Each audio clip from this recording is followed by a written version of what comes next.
우리의 구주가 되시는 예수 그리스도께 한 젊은 청년이 영생의 문제를 해결하고자 찾아왔습니다.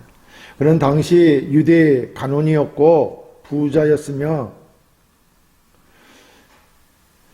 또 교양이 있고 지식과 명예와 권세가 있으며 재물이 많은 사람으로 모든 사람들이 부러워하는 자리에 있었지만 그에게도 도저히 풀 수 없는 고민이 있었던 것입니다. 그것은 바로 인간이 죽는다는 것에 대한 고민으로 영생의 문제였던 것입니다. 그는 참 좋은 종교적 분위기의 가정에서 태어나 어릴 때부터 율법을 알고 그 율법대로 살아온 사람이었습니다. 그러나 그의 마음은 언제나 평온하지 못하였습니다. 그것은 모든 인간이 태어나면서부터 죄인이기 때문에 죽어야만 하기 때문입니다.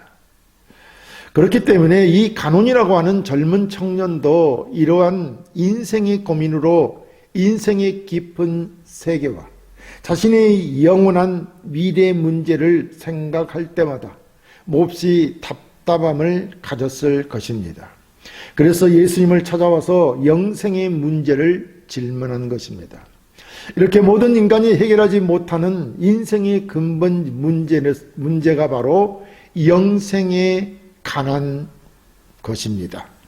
그래서 오늘 우리는 이 가장 근본적이고도 중요한 영생에 대해서 한번 살펴보기를 원합니다.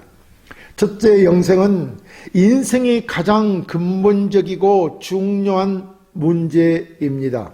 본문 16절에 어떤 사람이 주께 와서 이르되 선생님이여 내가 무슨 선한 일을 하여야 영생을 얻으리까? 라고 물었습니다. 여기서 영생이란 영원히 계속되는 내세의 생명을 의미합니다. 전혀 끝이 없는 생명, 영원한 생명을 말한다는 것입니다. 이 세상에서 다른 피조물은 갖고 있지 않지만 이 영생의 문제를 인간은 갖고 있는 것입니다. 성경은 하나님이 땅의 흙으로 사람을 지으시고 생기를 코에 불어넣으셨는데 사람이 생명, 곧 살아있는 영이 되었다고 성경은 말하고 있습니다. 자, 하나님은 모든 만물 중에 사람을 만드실 때 생기를 코에 불어넣으심으로 유일하게 이렇게 만드신 것입니다. 그래서 생명이 되었다고 말하고 있는 것이죠. 우리 사람만이 영생을 가졌으며 이 영생은 곧 하나님의 선물이었던 것입니다. 그렇기 때문에 사람만이 하나님의 손수흙으로 빚은 존재이며 모든 만물 중에 최고의 영광인 것입니다. 그러므로 영생의 문제는 사람에게 있어 가장 중요한 문제라는 말입니다. 그런데 정작 인간은 이 가장 중요한 문제인 영생에 대하여 잘 알지 못합니다. 오늘 본문도 인생의 가장 근본 문제인 영생을 얻고자 주님을 찾아온 간혼이었던 청년이 있습니다. 그는 큰 부자 청년이었고 겸손하고 용기 있는 사람이었습니다. 그의 성품 또한 온유하고 겸손하며 도덕적으로도 흠이 없는 사람이라고 했습니다. 그래서 그는 예수님께 나와 무슨 선한 일을 하여야 영생을 얻느냐고 묻고 있는 것입니다. 그런데 여기 유대의 간원이었던 부자 청년은 영생을 얻는 데는 선한 일을 하여야 한다고 생각하였던 것입니다. 이것은 유대인들의 사고방식입니다. 당시 유대인들은 자신이 선을 행함으로 구원을 얻는다고 생각하였습니다. 그래서 그들은 하나님이 주신 율법을 따라 그 율법대로 행하고 선을 행함으로써 구원을 얻는 줄로 알았던 것입니다. 율법은 하나님이 주셨고 그렇기 때문에 율법은 선한 것이요 율법대로 하는 것이 선한 것이라는 말입니다. 한마디로 말하면 유대인들은 선을 행함으로 구원을 얻는다고 믿고 있었던 것입니다. 이 유대 부자 청년도 율법을 따라 선을 베푸는 일에 열심을 가지고 있었습니다. 그래서 주님을 찾아와서 하는 질문이 내가 무슨 선한 일을 하여야 영생을 얻느냐고 묻는 것입니다. 그렇다면 이제 우리는 인생에 있어서 가장 중요한 문제가 영생의 문제인데 이 영생을 어떻게 얻는가 하는 것입니다.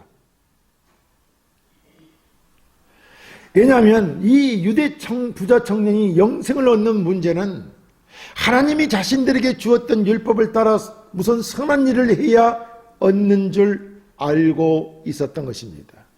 오늘날 현대인들도 마찬가지로 대부분 많은 사람들이 자기의 행위에 따라 구원과 멸망이 결정된다고 생각합니다. 우리가 만나보면 많은 기독교인들도 믿음으로 구원을 얻는다고 배웠지만 실제로 생각이나 행동은 선을 행함으로 구원을 얻는다고 생각하고 있다는 것입니다. 우리 인생의 가장 중요한 이 영생, 곧 구원을 얻는 문제를 많은 성도들이 잘못 알고 있는 것입니다. 사람들은 왜 구원의 문제를 인간의 행위로 가능하다고 생각하는 것일까요? 쉽게 말하면 사람들은 자신이 율법을 지킴으로 구원을 얻을 수 있다고 생각합니다. 그런데 성경은 우리 인간들은 하나님이 주신 율법을 온전히 지킬 수 없다고 말하고 있습니다.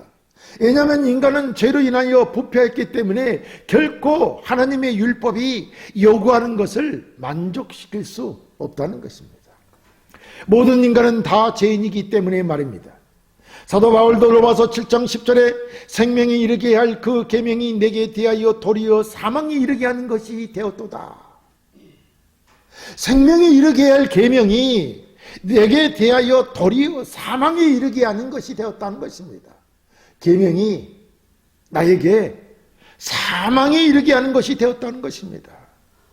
왜냐하면 제가 기회를 타서 계명으로 말미암아 나를 속이고 제가 계명으로 말미암아 나를 속이고 그것으로 나를 죽였기 때문이라고 성경은 말합니다. 그래서 자기가 행한 율법의 행위로는 결코 구원에 이를 수 없는 것입니다. 그렇다면 누구든지 율법으로 구원을 얻을 수 있다고 말하는 자들은 거짓을 말하는 것이요 잘못된 것입니다. 자, 그러므로 성경은 말하기를 그러므로 율법의 행위로 그 앞에 의롭다하심을 얻을 육체가 없나니 율법의 행위로는 그 앞에 의롭다하심을 얻을 육체가 없나니 율법으로는 내가 죄인이구나 하는 죄를 깨닫음이라 라고 했던 것입니다. 자, 그렇다면 우리가 착한 일, 선한 일을 행함으로 구원을 얻을 수 없다는 것이 분명해졌습니다. 인간이 무슨 선한 일을 행하여 구원을 얻는다면 예수 그리스도께서 십자가를 지실 필요가 없는 것입니다. 아니, 우리가 하나님이 주신 율법을 지켜서 구원을 얻는데 예수 그리스도께서 십자가를 지실 이유가 하등이 없는 것이죠. 그렇지 않습니까? 그래서 성경은 뭐라고 말씀하느냐? 주 예수를 믿으라 그리하면 너와 네 집이 구원을 얻는다고 했던 것입니다. 예수를 믿음으로 구원을 얻는다는 것입니다. 그러므로 모든 사람들은 예수 그리스도께서 이 땅에 오셔서 십자가의 구속 사역을 믿음으로 구원을 얻는 것입니다. 예수 그리스도께서 이 땅에서 행하신 모든 것들, 그 예수 그리스도를 믿음으로 구원을 얻는 것입니다. 왜냐하면 구원은 믿음으로 말미암아 얻어지는 하나님의 은혜의 선물이기 때문입니다. 우리 인생에 있어 가장 중요한 영생의 문제는 곧 무슨 선한 일을 행하여 얻는 것이 아니라 주 예수 그리스도를 믿음으로 말미암아 얻어진다는 것을 확실히 알아야 할 것입니다. 둘째, 영생을 얻으려면 그리스도를 바로 알아야 합니다. 본문 17절에 예수께서 이르시되 어찌하여 선한 일을 내게 묻느냐? 선한 일은 오직 한 분이시니라. 네가 생명에 들어가려면 계명들을 지키라 라고 했습니다. 먼저 말씀드렸듯이 우리가 영생을 얻는 것은 이 가론이었던 부자 청년의 생각처럼 무슨 선한 일을 하여야 되는 것이 아니라 주 예수 그리스도를 믿음으로 얻는다고 하였습니다. 그러므로 우리는 예수 그리스도가 누구신지를 바로 알고 믿어야 할 것입니다. 우리가 예수를 그리스도를 믿는다고 말하는데 예수 그리스도가 누군지를 알고 믿어야 그 믿음이 진짜인 것이 아니겠습니까? 그렇기 때문에 예수 그리스도가 이 땅에 왜 오셨고 무엇을 하셨고 어떻게 돌아가셨는지 무엇 때문에 돌아가셨는지 그리고 어떻게 하실 것인지를 알아야 믿게 되는 것이라는 말입니다. 자, 그랬더니 간원이 어떻게 믿어야 하나 알아야 된다고 했는데 본문은 영생을 얻으려면 무슨 선한 일을 해야 하느냐는 간원의 질문에 영생을 얻으려면 주님께서는 계명을 지키라는 것이었습니다. 그랬더니 이 간원은 그럼 어떤 계명을 지키는 것이냐고 주님께 묻습니다. 그러자 주님께서는 이르되 어느 계명이 오니이까 예수께서 이르시되 살인하지 말라, 간음하지 말라, 도둑질하지 말라, 거짓 증언하지 말라, 내 부모를 공경하라, 내 이웃을 내 자신과 같이 사랑하라 하신 것이니라 라고 했습니다. 그러자 이 간원은 모든 계명을 다 지켰다고 말하면서 또 무엇이 부족하냐고 묻습니다. 사실 이 간원은, 이 청년은 사내들인 의원으로 율법의 가르침을 잘 알고 또 자기 종교의 가르침에 충실하고자 힘썼던 자였기에 겉으로 보기에 잘못이 없어 보입니다. 하지만 이 간원의 문제는 주님께 하시는 말씀을 잘 이해하지 못하고 있다는 것입니다. 우리도 오늘날 신앙하면서 이렇게 하나님과 그의 아들 예수 그리스도에 대해 잘 모르고 있는 경우가 많다는 것입니다. 알고 있는 것 같은데 실상은 잘 모른다는 것입니다. 율법인 계명은 그 형식으로 나타난 말씀 자체만 지키면 되는 것이 아니라 그 계명의 정신을 실천해야 하는 것입니다. 그 말씀 자체만 지키는 것으로 다 그런 것이 아니라는 것입니다. 그 계명의 정신이 바로 무엇이냐면 사랑인데 그 사랑을 실천해야 한다는 것입니다. 요한은 요한일서 2장 3, 5절에 이렇게 말합니다. 우리가 그의 계명을 지키면 이로써 우리가 그를 아는 줄로 알 것이요. 그리스도께서 말씀하신 그 말씀들을 우리가 지키면 그것은 그리스도를 아는 줄로 알 것이요. 그를 아노라 하고 그의 계명을 지키지 아니하는 자는 거짓말하는 자요. 진리가 그 속에 있지 아니하되 누구든지 그의 말씀을 지키는 자는 하나님의 사랑이 참으로 그 속에서 온전하게 되었나니 이로써 우리가 그의 안에 있는 줄을 아노라 라고 했던 것입니다. 우리가 하나님의 사랑을 알아야 된다는 것입니다. 하나님은 사랑하시기 때문에 우리를 구원하기 위하여 예수 그리스도를 십자가에 못 박혀 죽게 했던 것입니다. 우리를 대신 죽게 하는 그 큰 사랑을 우리가 알면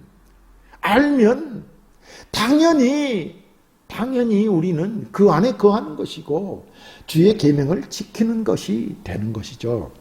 자, 주님께서 간원에게 계명을 지키라고 말씀하신 것은 계명을 지키는 자가 곧 주님이 누구신지를 아는 것이고 그 계명 안에 하나님의 사랑이 온전하게 되었기 때문에 우리가 바로 그리스도 안에 있는 것입니다.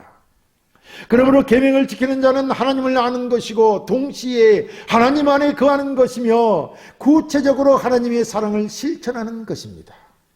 그렇다면 계명을 지키는 것은 무엇입니까? 계명을 지키는 것은 한마디로 서로 사랑하는 것입니다. 하나님이셨던 그리스도께서 이 땅에 오신 것은 우리 죄인된 인간들을 사랑하셨기 때문에 죄와 사망에서 구원하시고자 오셨던 것입니다. 그래서 성경은 뭐라고 말합니까? 하나님이 세상을 이처럼 사랑하사 독생자를 주셨으니 하나님이 우리 택한 자들을 이렇게 사랑했기 때문에 독생자를 주셨다는 것입니다. 그리고 이를 믿는 자마다 멸망하지 않고 영생을 얻게 하려 함이심이라 라고 했던 것입니다. 영생을 얻게 했다. 믿는 자마다 말입니다. 자, 그러니까 예수 그리스도께서 하늘 영광을 버리고 이 땅에 오셔서 십자가에 못 박혀 돌아가심이 우리를 죄와 사망에서 구원하시려는 주님의 사랑이심을 알고 믿는 자에게 영생을 얻게 하려는 것이라는 말입니다. 그런데 성경 뭐라고 말씀하시냐면 내가 진실로 진실로 너에게 이르노니 내 말을 듣고 또 나 보내신 이를 믿는 자는 영생을 얻었고 심판에 이르지 아니하나니 사망에서 생명으로 옮겼느니라 라고 했던 것입니다. 예나 지금이나 많은 사람들은 종교적인 열심이 있습니다. 그러나 예수 그리스도가 누구신지를 모르기 때문에 구원의 확신이 없거나 잘못된 구원관을 가지고 있습니다. 예수님이 당시 천국복음을 전하실 때 유대와 사마리아와 갈릴리의 많은 사람들이 주님을 만났고 그 가르치시는 말씀을 들었고 병 고침을 목도하였지만 진정 그리스도가 누구시며 이 땅에 왜 오셨는지를 몰라서 실패했던 것입니다. 그렇기 때문에 우리는 신앙에 실패하지 않으려면은 베드로처럼 그리스도가 누구신지 정확한 신앙 고백이 있어야 하는 것입니다. 그러므로 우리는 예수 그리스도가 누구시고 이 땅에 왜 오셨으며 무엇을 하셨는지 알고 그를 믿어야 영생을 얻는다는 것입니다.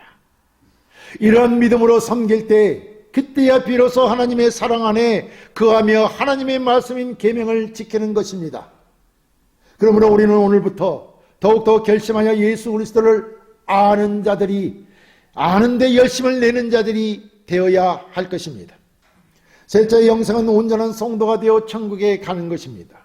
본문 21, 22절에 예수께서 이르시되 내가 온전하고자 할진대 가서 네 소유를 팔아 가난한 자들에게 주라. 그리하면 하늘에서 부어가 네게 있으리라. 그리고 와서 나를 따르라 하시니 그 청년이 재물이 많음으로 이 말씀을 듣고 근심하며 가니라 라고 했습니다.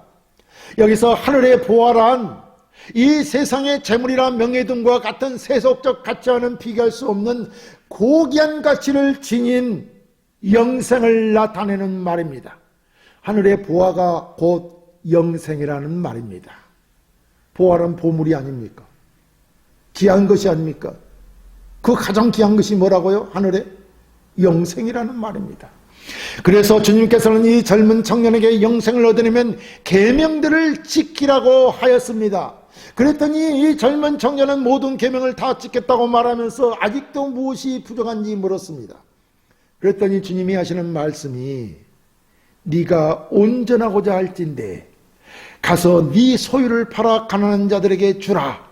그리하면 하늘에서 부화가 네게 있느니라 라고 했습니다.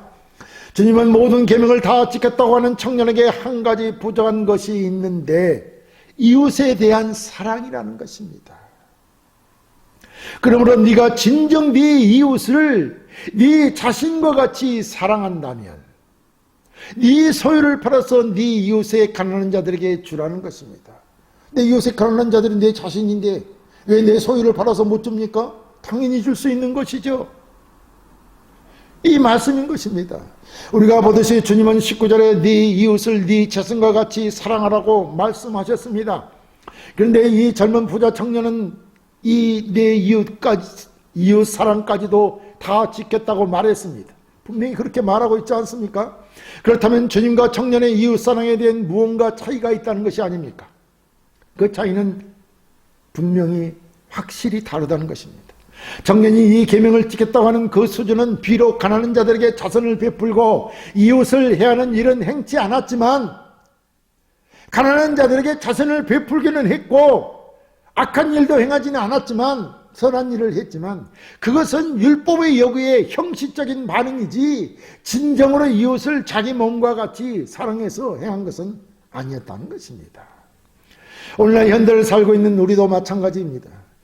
정말 진정으로 이웃을 자기 몸과 같이 사랑한다면 이 청년은 자기의 전 재산을 팔아 가난한 자들을 구제하였을 것입니다. 이것이 바로 성경에서 말하는 자기 부인인 것입니다. 그렇지만 어떻습니까? 인간에게 있어 소유욕은 신을 섬기는 것보다도 더 대단한 것입니다. 아니, 소유욕이 신입니다. 그래서 성경은 탐심이 곧 신이라고 하는 것입니다. 우상숭배라고 했던 것입니다. 그래서 이 온갖 소유하고자 하는 욕심 때문에 사람들을 비방하고 권모술수를 써서 속이고 때로는 강제로 남을 죽이며 남의 것을 빼앗는 것입니다. 성경은 그래서 이 탐심이 곧 우상숭배요 신과 같은 것이라고 말하는 것입니다. 따라서 인간의 탐심에서 비롯된 모든 것은 하나님보다 우선하고 하나님보다 더 소중하게 생각하고 섬기기 때문에 하나님을 섬기지 못하는 것입니다. 이렇게 하나님을 섬기지 못하게 하는 것이 인간의 죄에서 비롯되는 탐심이라는 것입니다.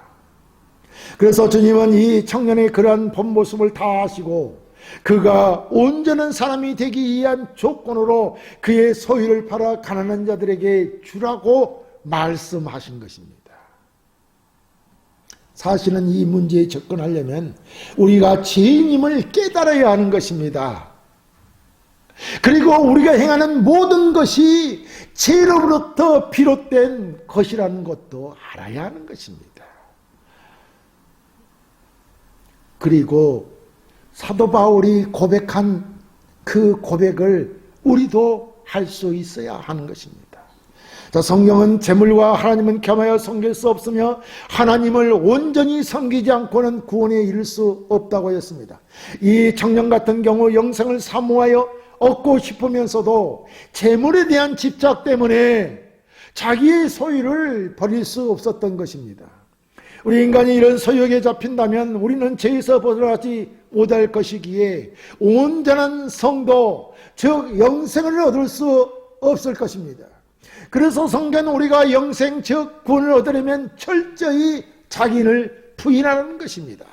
마태복음 16장 24절에 이에 예수께서 제자들에게 이르시되 누구든지 나를 따르려거든 자기를 부인하고 자기 십자가를 지고 나를 따를 것이니라 라고 했습니다.